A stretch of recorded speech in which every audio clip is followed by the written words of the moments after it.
Hey, my friends, welcome to another episode of the Extraordinary Family Life Podcast. Man, I am excited and energized and alive today. Just feeling it and so excited.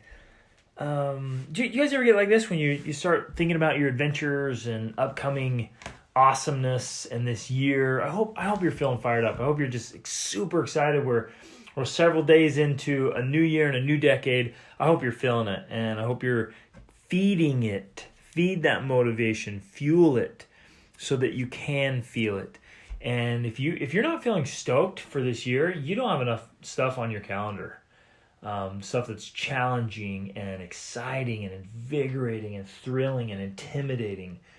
I'm being dead serious. Like, if you're not fired up, then you got to add some stuff to your calendar because we ought to be feeling fantastic.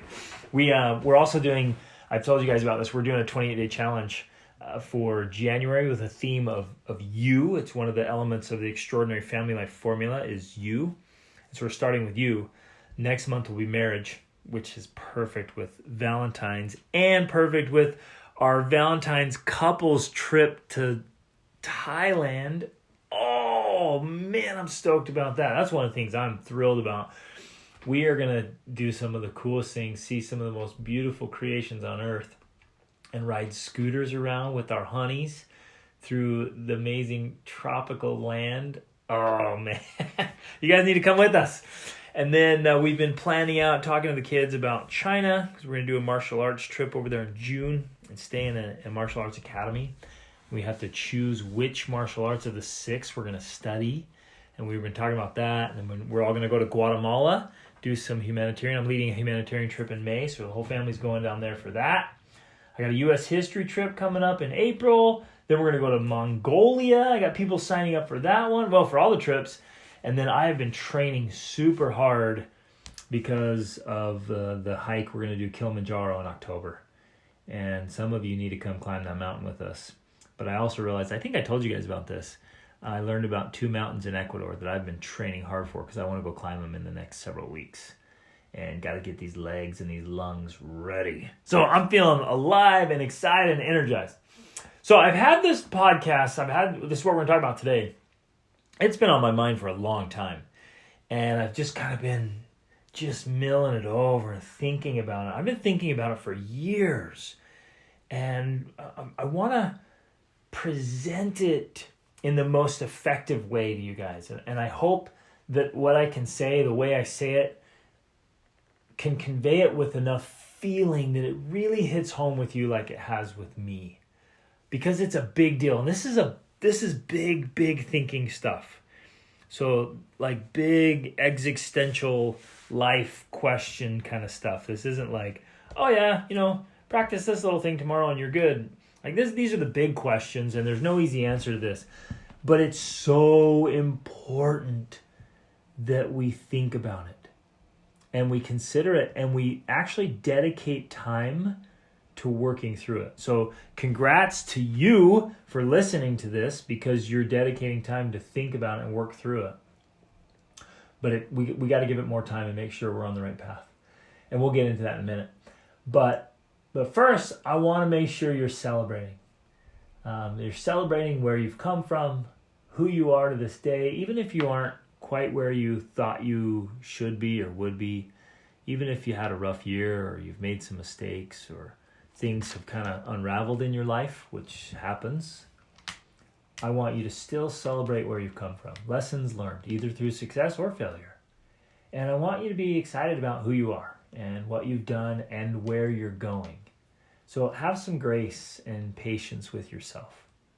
It's okay. Like, it's good. Wherever you're at, like, all right, we got this.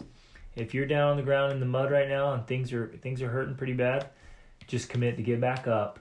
And I want you to face forward. Just keep your head forward. You cannot go through life with your eyes in the rearview mirror. You can't do that. Because you lose momentum and speed and accuracy. So keep your eyes forward, and I want to encourage you and convince you that you can go a lot farther in the next few years than you think you might be able to. But you have to be on it. You got to be Game on, all in. All right, you ready? You ready to dive into the deep stuff? So here it is. This is the big question that's been on my mind for years, actually decades. It's probably on your mind too. It's a pretty common thing we think about in life, especially if we're trying to be thoughtful. And it's this. How do you know where you are and how you're really doing? How do you measure yourself? How do you measure success? Now, stick with me here because it's really easy to give a kind of a knee-jerk reaction answer and a shallow and a just, oh, well, this is why and this is why. It's easy to do that. Please don't do that. The big thinkers, the top performers, the real philosophers, they're not so quick to do that. They give it thought. They let it kind of, what's the word? Percolate maybe? They let it just kind of soak. They let it soak in. How do you measure progress? How do you measure status? How do you measure growth? How do you measure improvement? How do you measure your true standing? That word right there hits for me. How do you measure your true standing? You're standing with God, you're standing with men, you're standing in work, you're standing in life. Like, how do you measure that? Is it's never going to, we'll come back to this, but it's never going to be accurate by looking around and comparing ourselves to others. That will not be accurate. How then does one measure their standing? How do you measure true high performance? How does one measure wisdom? How do you know if you're wise and if you're improving in wisdom? How do you measure greatness? How do you measure true success? And here's the danger. We think we see clearly, but we often have blind spots. We often have erroneous perceptions about myself, right? Sometimes you look in the mirror in the gym while you're working out and you think you're just bulging with muscles, or you think you're worse than you are. See, that's the other thing. We often our perceptions of ourselves are like those distorted mirrors. We think we're better than we are, or we think we're worse than we are. But how does one get really accurate, right? You might be playing a little b-ball with the neighborhood kids and feel like you are the man. But are you? Where's the reality check? Am I going around, and I've told you guys about this if you listen to other podcast episodes in our family, like we're going around with lemon on your face, right? We talk about having lemon on the face. There's a story about this guy who went and robbed a bank, and then promptly they went over to his house and arrested him. He's like, wait, how'd you know it was me? He's like, well, we caught you on camera. He's like, but how did the camera see my face? I had put lemon all over my face. And he believed, like, because there's that invisible ink thing that you do with lemon, if the lemon's on there, he believed that if you rubbed lemon on his face, the camera would not be able to see and detect his face. And a lot of us are like that. We have lemon on our faces. It's just like we're a little off on our conclusions and our perceptions. Now, none of this is to like ridicule or mock or tear down, make us feel bad. Like, it's a real, honest, philosophical question. This is a big question, and please don't brush this off. Please don't walk away from this like, oh, it doesn't matter, and oh, whatever. And there's a lot of people out there like, no, it doesn't matter. You just be yourself. Just do whatever you feel like doing. Just, stop worrying about measuring and just live. And I get that. I get the just living. But how do you measure life? How do you measure if you're really living? And really simplistically, people say, oh, because you feel good. Are you happy? Or do you like what you're doing? But like, I want to go deeper than that. I want to go bigger than that. And I think you do too. People are really, truly striving for greatness. High performers, top achievers. Like people who want to be extraordinary. They're not going to settle with some cute little trite answer of like, oh, you feel good about what you're doing. And, oh, as long as you can pat yourself on the back at night, or as long as you didn't do anything really bad, then you're really good. And there's more than that. There's more depth. And the great thinkers and the great leaders and the great philosophers of all time have been wrestling with this question. And please, please, please, I'm begging you, do not take this too lightly. I guess don't take it too seriously either, because then you could be fretting all the time. But give it enough weight. Like at least stick with me here and think through this, consider this with me. How do we perceive ourselves? How do we see ourselves? Sometimes it's too highly, sometimes it's too poorly. How do you measure your life? How do you know if you're succeeding? There's a real danger of measuring your life by the wrong standards. And there's several metaphors to that of you put all this effort and strain and work to climb the ladder, right? To climb the ladders of life or work or whatever. Like you just put in all this effort to achieve things. And unfortunately, it isn't until you get near the top that you realize the ladder you've been climbing was against the wrong wall. So how do you know if it's the right wall? You with me? Sometimes people say you've been barking up the wrong tree. How do you know if we're chasing down and barking the right tree? Many people are striving to succeed, but they're doing it with mistaken standards. So we're pursuing and chasing down these standards, striving to achieve and succeed, only to find out later that the standard was mistaken.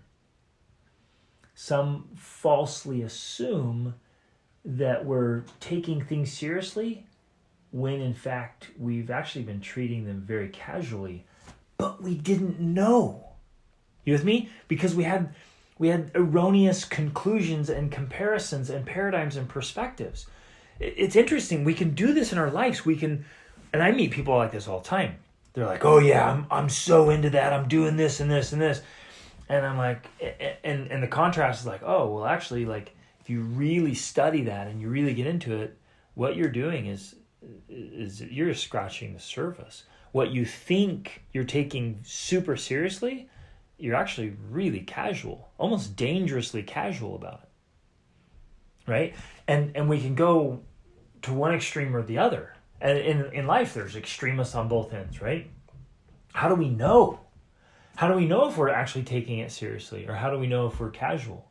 How do we know if we're putting in a great effort just because it feels like a great effort to us?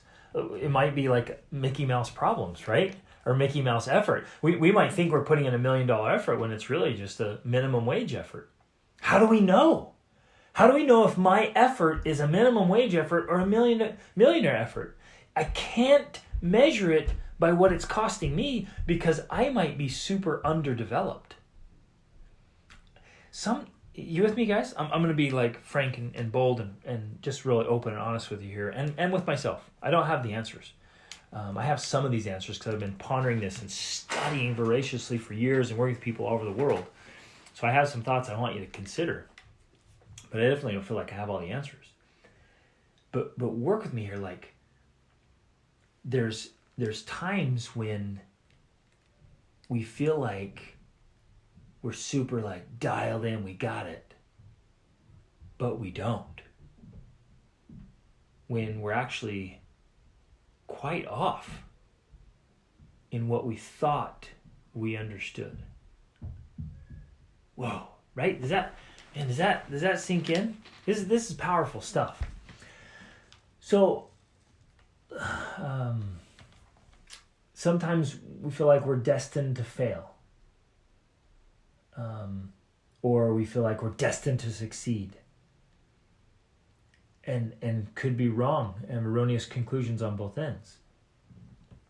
What's interesting is a lot of people set themselves up for failure, and the worst part is that they don't even know why they're going to fail, why they can't succeed.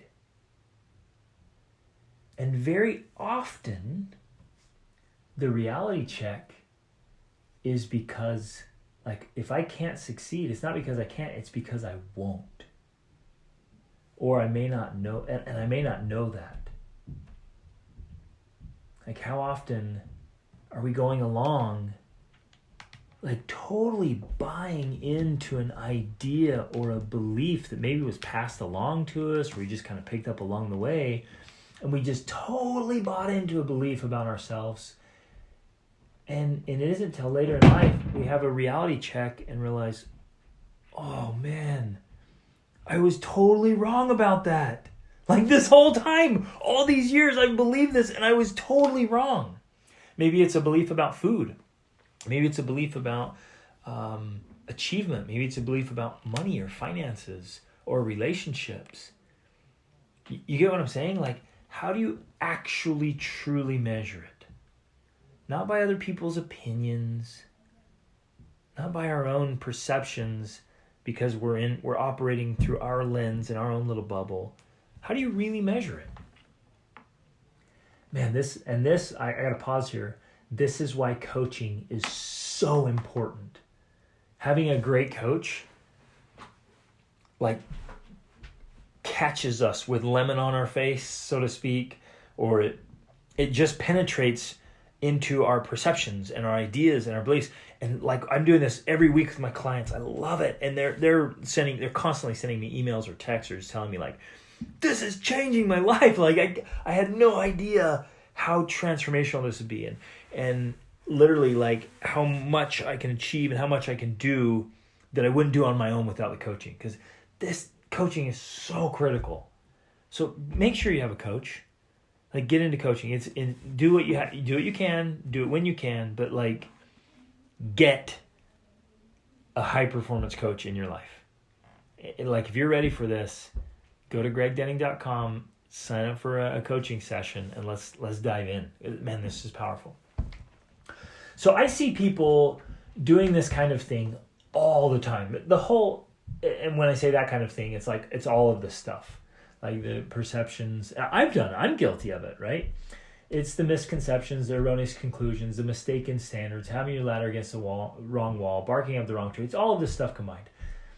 And I see people doing it all the time to their own ultimate self-retardation and even self-destruction.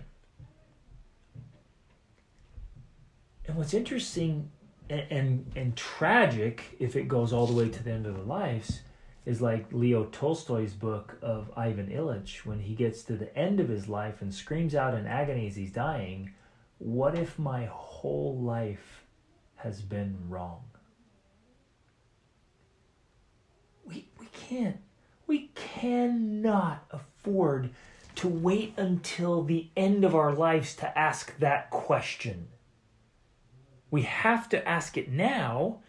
And we have to make sure we can find the right answers, because you're going to hear all kinds of different answers. It's like I heard this week, heard an old story. Actually, there's a book called Babbitt. I haven't read the book, but the last line of the book says, I've never done anything in my life that I wanted to do. And it's the ending of the story of this poor character that went through an entire mortal experience and never did anything that he really wanted to do. What was he doing then? Most often it's because we're following social conditioning. We've been trained or conditioned or told what to think or do. We're following social scripts. Some of them are fantastic. Some of our social scripts are amazing and should be in place, and we should follow them. But we should follow them deliberately, consciously, with choice. And some of them are retarded and lame and ought to be removed. So the cause of this ultimate self-damnation, like we're damning ourselves and that we're retarding and preventing our own progress and growth, it's generally caused by short-sighted decision-making. Making judgment calls only in the context of this decade or this generation. Basically, this current social condition, the current fad, the current trend by the group you are currently with. I've shared this before, the chief cause of failure and unhappiness is giving up what we want most for what we want in the moment. I think that was Charles Swindoll who says that. But we do that in life too, where we get around a certain social group. You might be in a certain high school group, or a certain, in a dance group, or a choir, or a sports team, or a book club, or at the golf course, the golf club, or whatever, wherever you are. And it's interesting, we get kind of narrow-minded in those groups, and we get in these social circles, and we start to measure everything in life by what that group thinks. Now, here's what's crazy dangerous. If you only stay in that group and you don't get much outside influence or exposure, you begin to just think like that, and just naturally, the human mind stops thinking of outside things.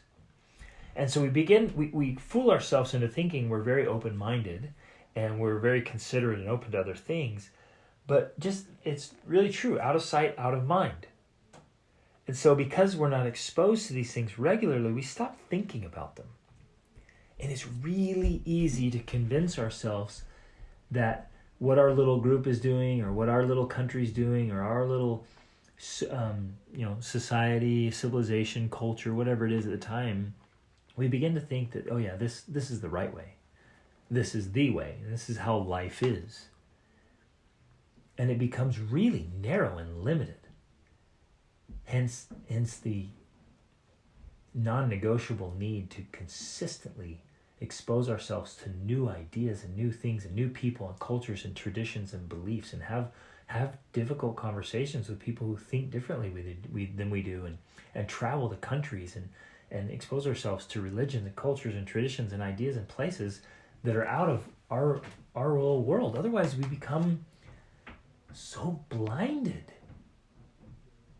And we end up making big decisions based on this little group or this little area. It might be your current coworkers and your work environment. I work with people like this all the time, and clients, right?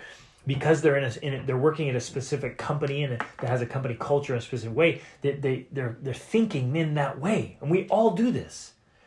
And so here, again, this is the big existential question here, is like, how do we really accurately measure all of this in life and truth and standing and all the things we talked about in the beginning?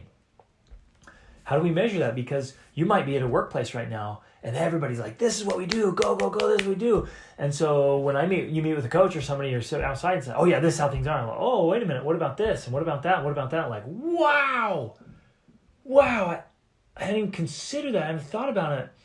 Because in our work, we do it this way. It might be in your neighborhood.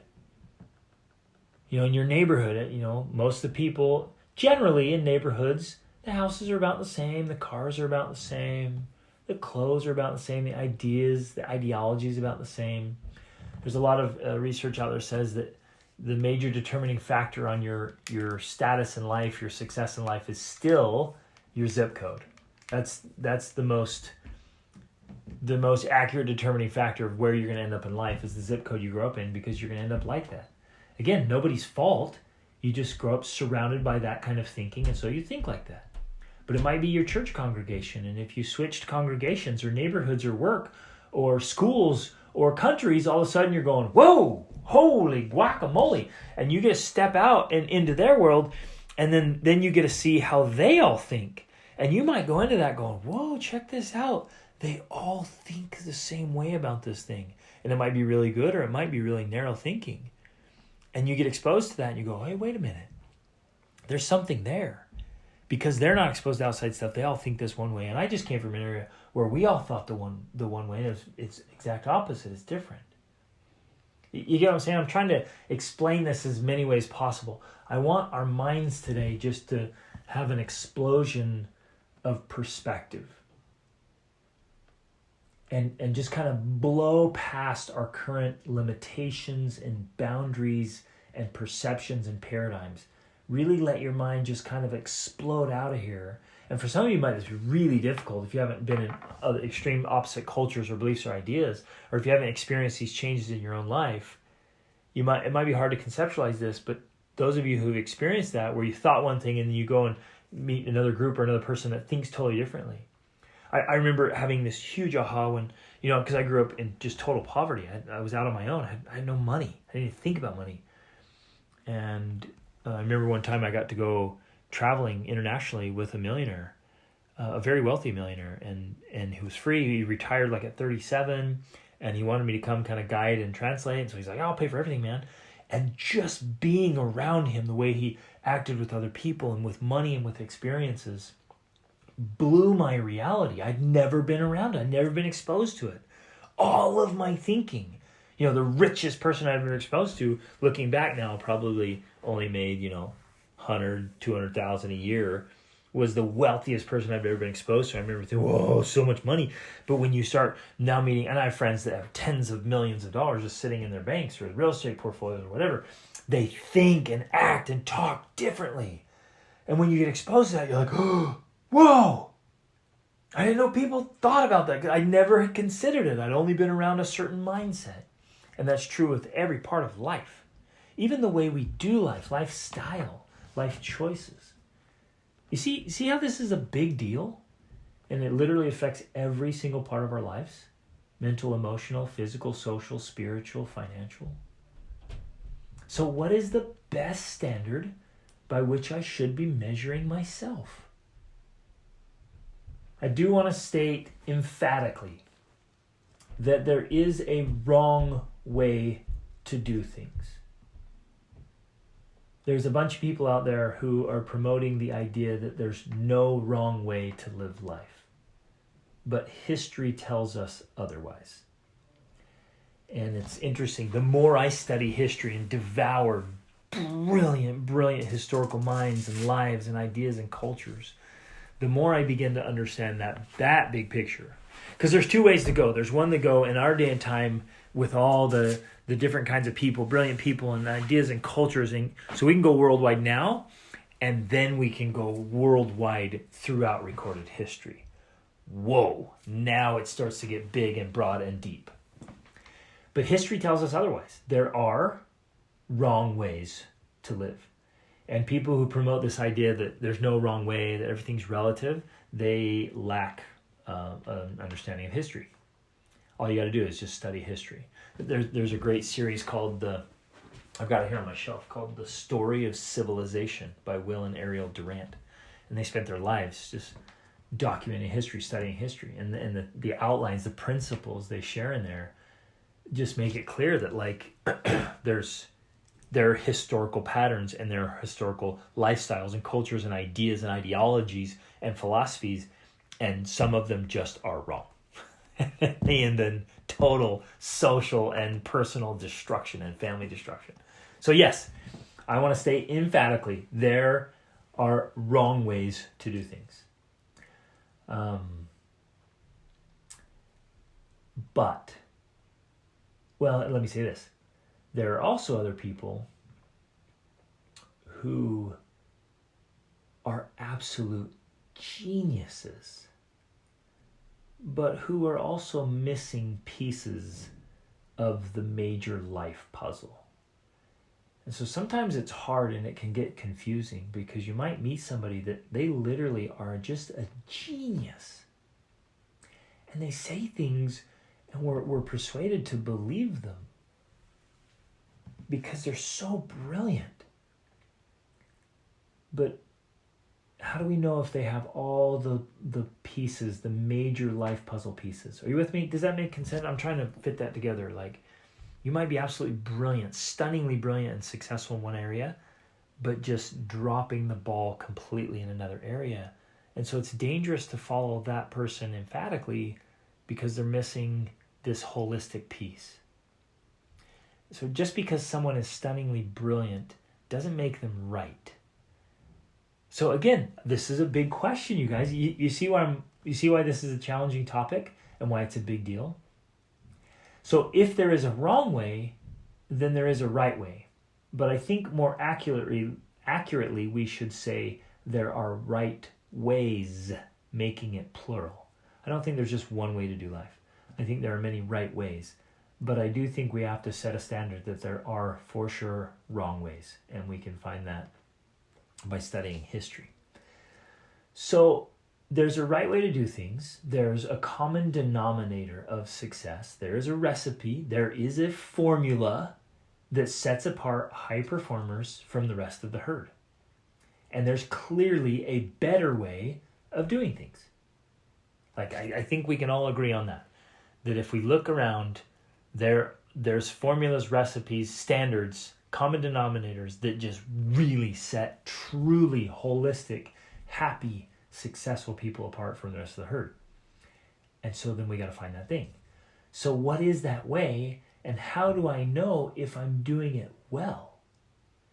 Now, like I mentioned earlier, we can't safely determine that by looking around at others, because some are above us, some are below us, some are totally off course.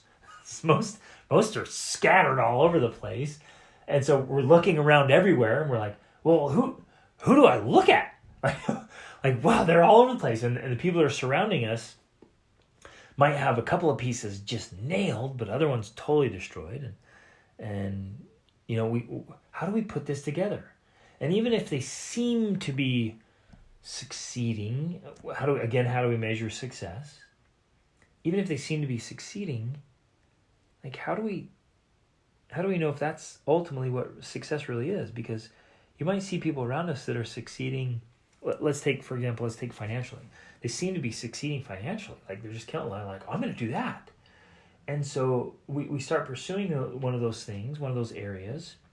And it's the iconic case, like we mentioned at the very beginning. You climb that ladder only to find that it's against the wrong wall. And you wish you could do life over again.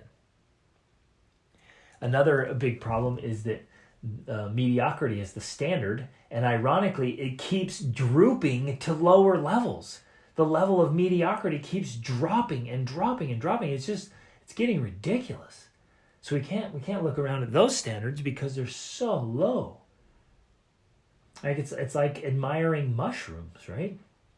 Some of them reach their full glory overnight, where the mighty oak or a giant sequoia may take many decades or centuries to reach their full glory. But in the process, it doesn't look so great, slow growth, right? It's like watching the water while you're paddling upstream. If you look down, it seems like you're really moving and making progress.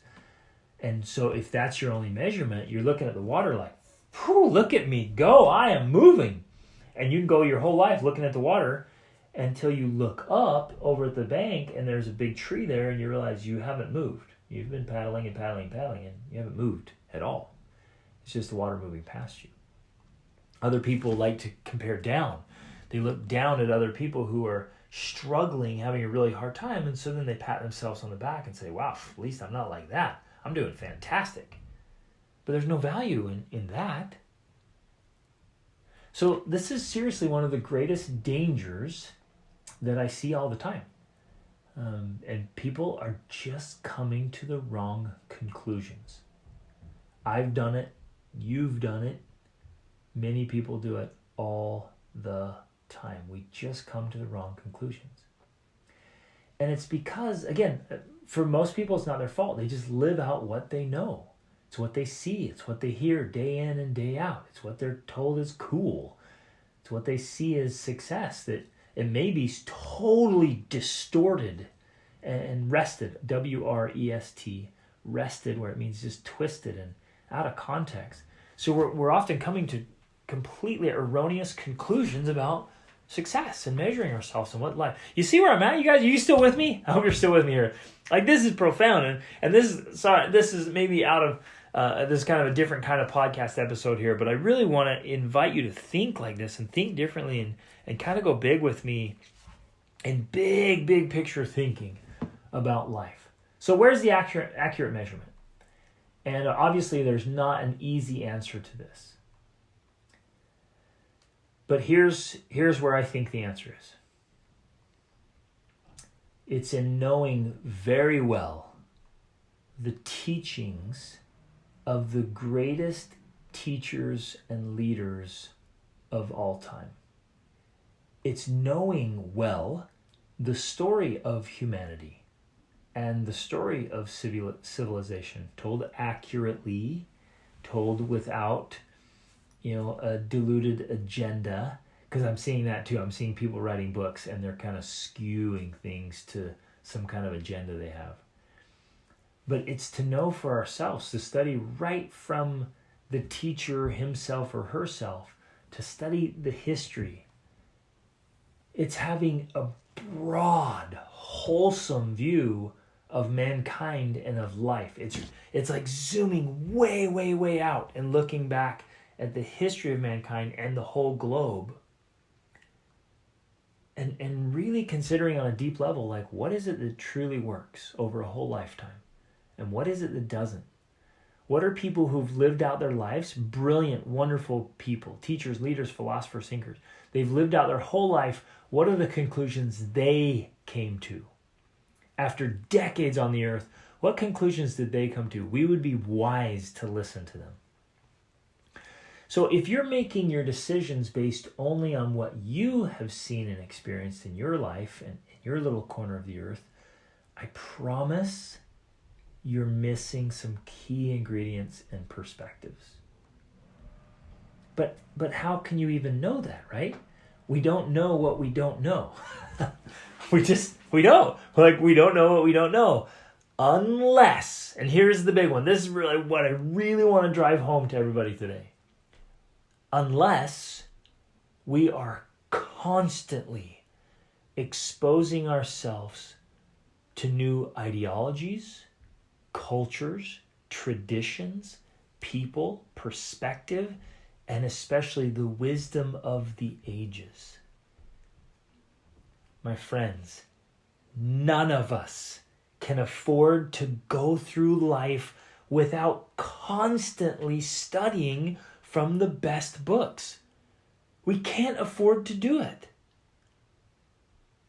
Because life is too valuable, too precious, too serious to be making decisions and choices again and again and again that are often erroneous and narrow and short-sighted and shallow.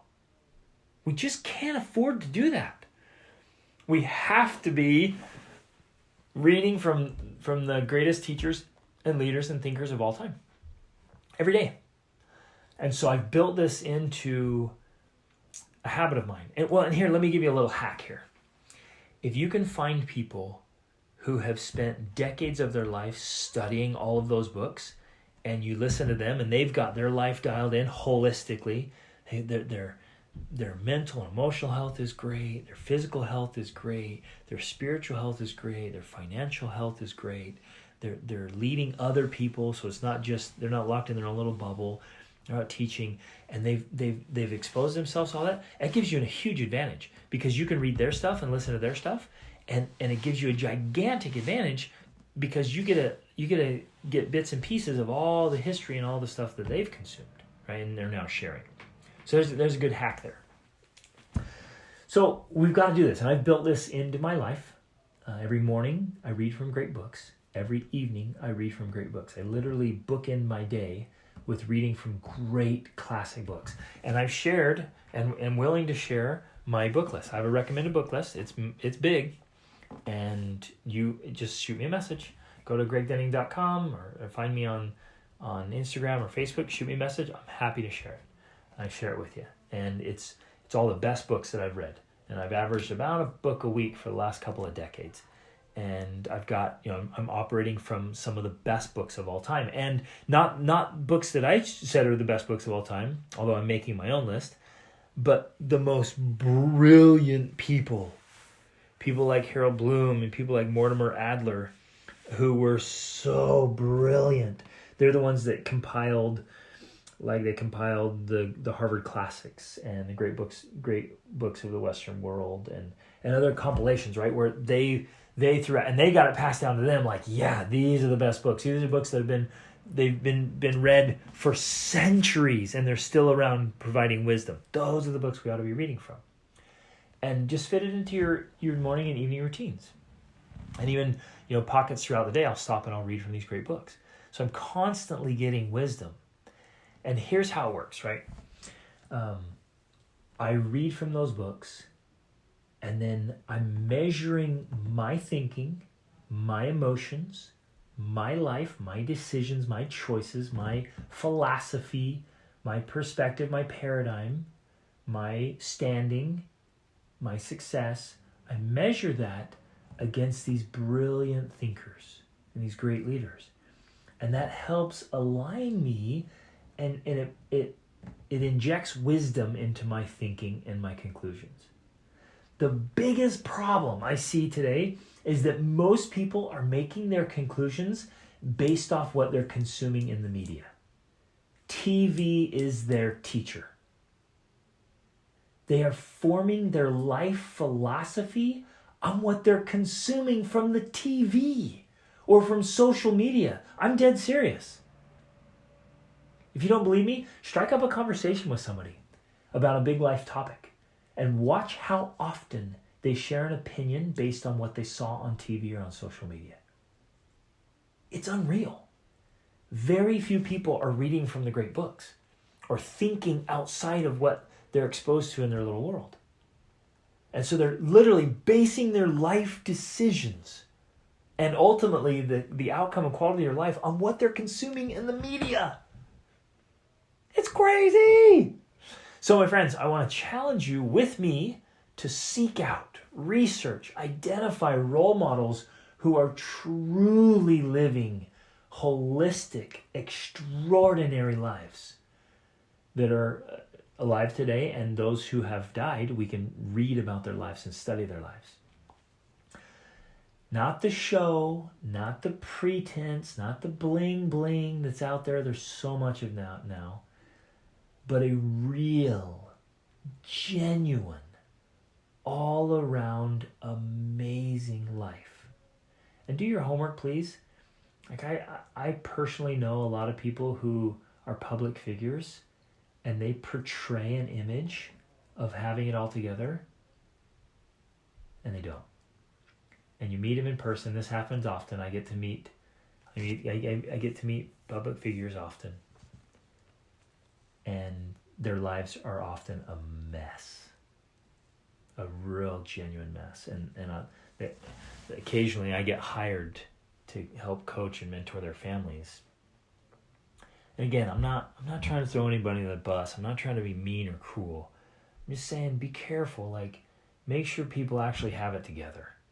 If we're going to listen to them, and that's a matter of integrity too. If people are going to be out there leading and sharing things, they ought to have their stuff together, holistically. Get your crap together. Get your whole life together. And there's people are becoming coaches here. This is my little rant here. Again, it's ridiculous. People are promoting like coaching as a career.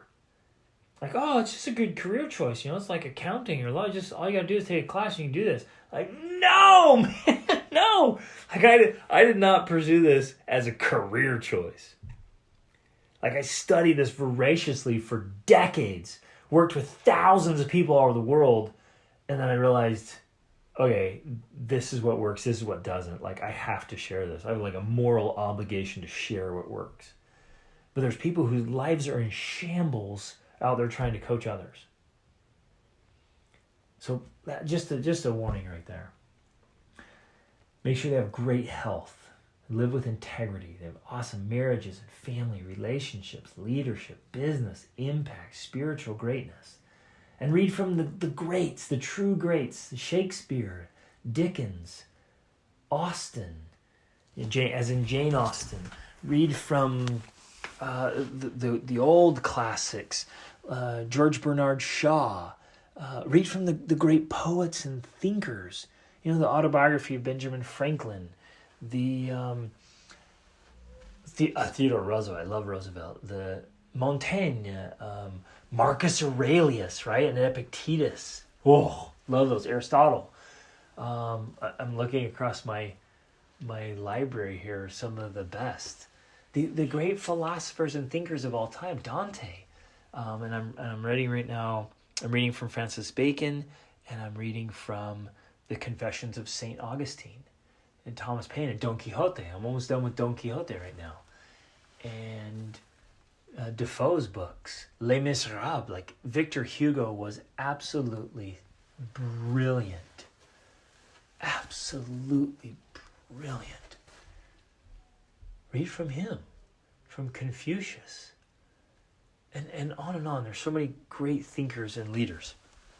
Devour that stuff. Get in on it, even if it's just a little bit every day, right? I keep listening to this podcast because I'm going to share all the stuff that I'm learning from them. So I'm learning from the greatest thinkers and leaders and teachers, and I'm really trying so hard, you guys. I hope you know this from all sincerity in my heart.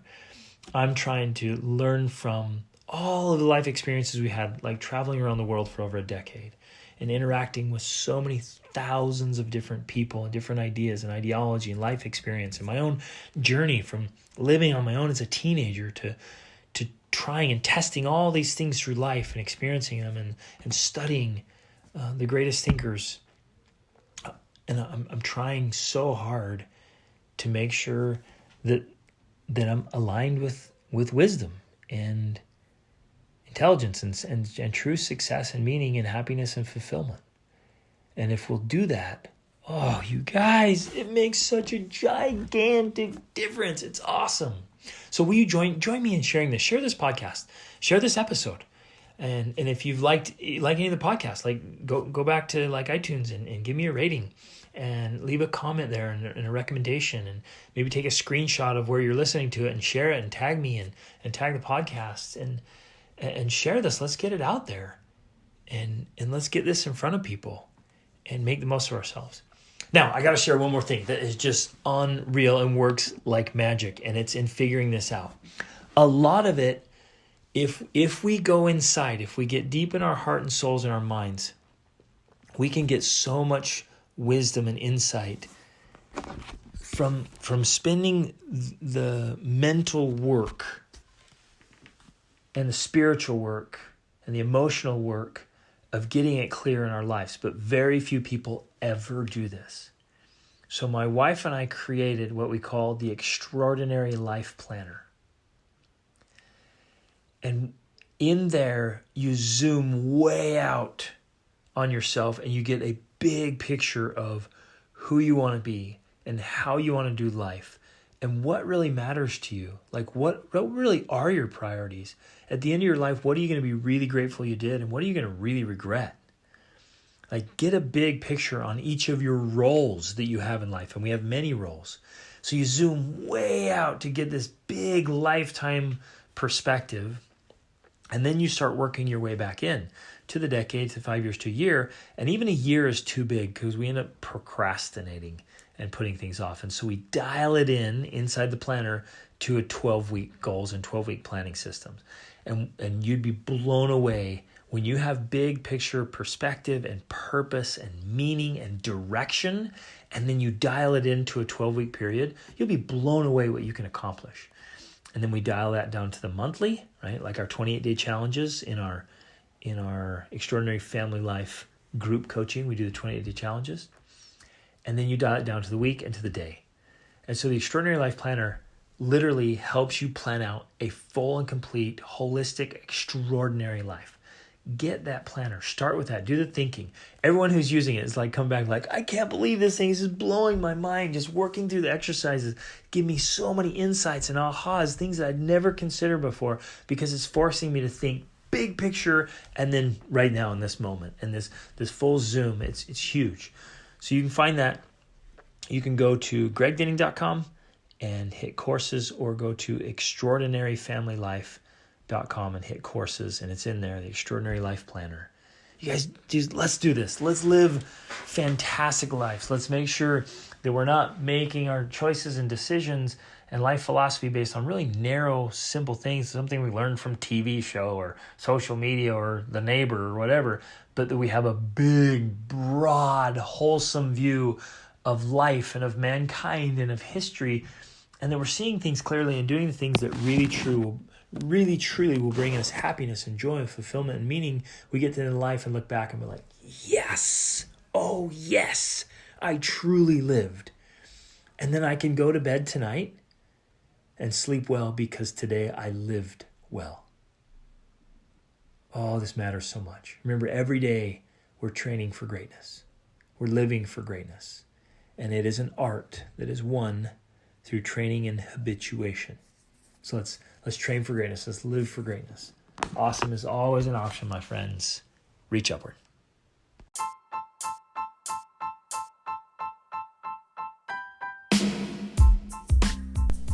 Hey everybody, thanks so much for listening to this episode. I hope you got a lot of value out of it and found some things that you can apply to your life right away.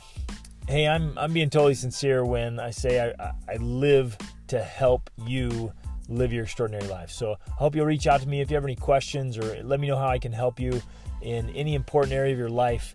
And in fact, this podcast is brought to you by the School of Awesome Sauce monthly coaching program.